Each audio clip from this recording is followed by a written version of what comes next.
छपरा में जहरीली शराब से हुई सैकड़ों मौत की जांच के लिए न्यायिक जांच आयोग गठित की जाए।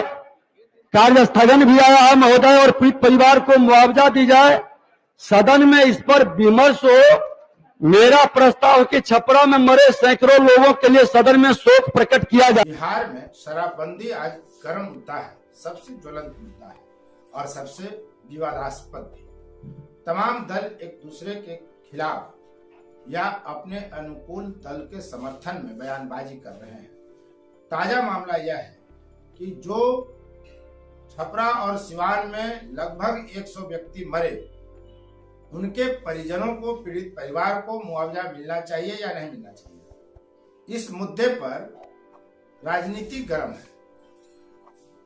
सत्ता पक्ष का कहना है कि जब बिहार में शराबबंदी बंद है तो फिर मुआवजा कैसे मिलेगा, यह कानून का उल्लंघन होगा। विपक्ष का कहना यह है कि आपने ही यह नियम बनाया है कि पीड़ित परिवार को मुआवजा दिया जाएगा और गोपालगंज में आपने ऐसा किया है, तो क्या है पूरा मामला और क्यों मिलना चाहिए मुआवजा और कैसे मिलेगा, कानून क्या कहता है, इसी बात का हम इस वीडियो में विश्लेषण करेंगे।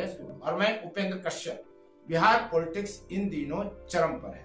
तमाम राजनीतिक दलों का बयान सामने आ रहा है और शराबबंदी के बावजूद जिस तरह से छपरा और सिवान में लगभग 100 व्यक्ति मारे गए, उनके परिजनों को यदि मुआवजा नहीं मिलता है तो एक दल सड़क पर तो दलें उतरेंगी और न्यायालय में भी एक दल जाने की धमकी दे चुका है। जी हाँ, छपरा और सिवान में लगभग 100 की मौत जहरीली शराब से हुई। 2016 में बिहार में शराबबंदी लागू हुई थी। अगस्त 2016 में गोपालगंज का खजूरबन्नी एक जगह है जहां जहरीली शराब से 19 व्यक्ति को मौत हुई थी, जिसमें 14 के परिजनों को 4-4 लाख रुपए का मुआवजा मिला था। अब सवाल यह उठता है कि जब तब मुआवजा मिला था और आपने कानून बदला नहीं, तो फिर छपरा सिवान में जो 100 लोगों की मौत हुई, उनके परिजनों को मुआवजा क्यों नहीं देंगे? क्या मन के मुताबिक सरकार चलेगी? मन के मुताबिक कानून का अमल होगा या अमल नहीं होगा? लोकतंत्र में एक व्यवस्था होती है और व्यवस्था के तहत ही चलनी पड़ती है, चाहे सरकार किसी की हो। फिर नीतीश कुमार मनमानी कैसे कर सकते हैं?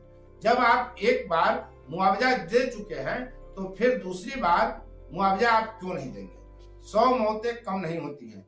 मरने वाला पियांक हो सकता है आपकी भाषा में, आपकी शब्दावली में, लेकिन उसके परिजनों का इसमें भला क्या दोष है? यदि मौत हो गई तो उनके परिजनों को मुआवजा क्यों नहीं मिलना चाहिए? रालोजपा पार्टी के राष्ट्रीय प्रवक्ता है श्रवण कुमार अग्रवाल।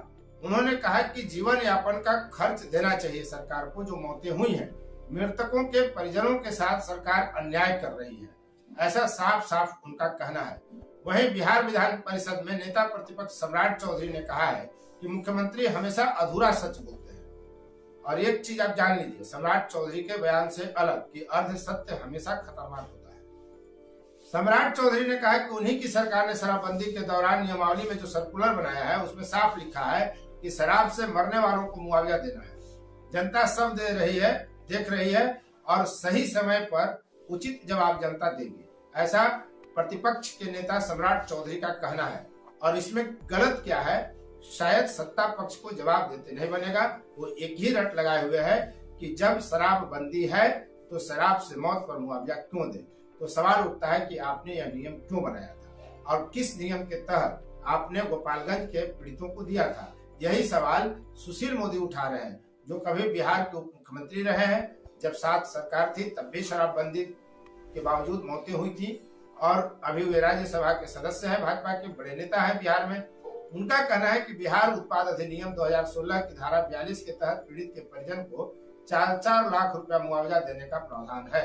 इसी के तहत, जी हाँ, इसी नियम के तहत 2016 में गोपालगंज जहरीली शराब से मरे जो 19 व्यक्ति थे, उनमें 14 व्यक्तियों के परिजनों को, पीड़ित परिवार को 4-4 लाख रुपए मुआवजा दिया गया था। ये सुशील मोदी का साफ साफ कहना है। उन्होंने साफ कह दिया है कि यदि मुआवजा नहीं देती है बिहार सरकार तो पार्टी उनकी सड़क पर उतरेगी, विरोध की जाएगी। और विरोध के अलावा तब भी अगर सरकार नहीं जगी तो पीड़ित परिवार के पक्ष में भाजपा कोर्ट जाने को तैयार है, कोर्ट जाएगी और मुआवजा दिलवाने का पूरा प्रयास करेगी। मुआवजा की इस राजनीति पर सत्ता पक्ष कहां खड़ा है, ये आम व्यूअर इसे जरा खुद से देखें। जब आपके मन में क्या यह सवाल नहीं उठता है कि जब गोपालगंज के पीड़ितों को मुआवजा मिल सकता है तो फिर छपरा और सिवान के पीड़ितों को मुआवजा क्यों नहीं मिलना चाहिए? क्या इस सवाल का जवाब सत्ता पक्ष के लोग दे सकते हैं?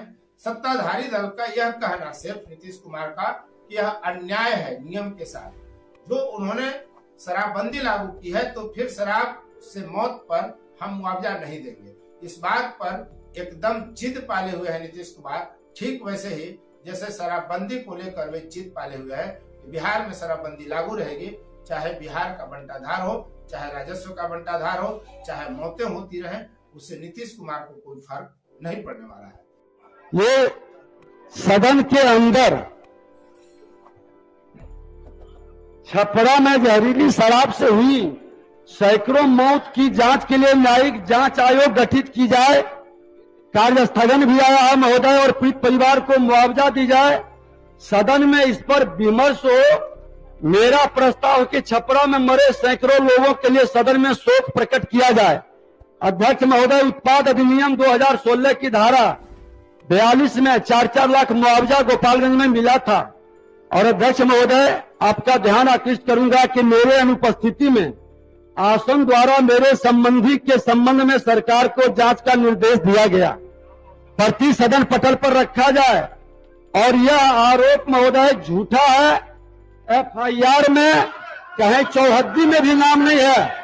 और महोदय, जो पकड़ाया है वो देख लीजिए कि जदयू का पोस्टर लगा करके किनके कार्यकर्ता है ये सारा। महोदय, या तो प्रोसीडिंग से ये गलत आरोप लगाने वाले क्षमा मांगे महोदय, क्योंकि मैं पहले भी कहा था किसी विधायक की विधायिका तो बिना जांचे करके आरोप लगाना ये गलत है महोदय। और इसको अब तक इस वीडियो में बने रहने के लिए आपको बहुत बहुत धन्यवाद। यदि अब तक आपने इस चैनल को सब्सक्राइब नहीं किया है तो चैनल को सब्सक्राइब कर लें, शेयर लाइक कमेंट जरूर करें। और हाँ, और नोटिफिकेशन वाली बेल आइकन की जो घंटी है उसको जरूर दबाएं ताकि आपके पसंद का वीडियो सबसे पहले आप तक पहुंचे। छपरा में जहरीली शराब से हुई सैकड़ों मौत की जांच के लिए न्यायिक जांच आयोग गठित की जाए, कार्य स्थगन भी आया है महोदय, और पीड़ित परिवार को मुआवजा दी जाए। सदन में इस पर विमर्श हो। मेरा प्रस्ताव कि छपरा में मरे सैकड़ों लोगों के लिए सदन में शोक प्रकट किया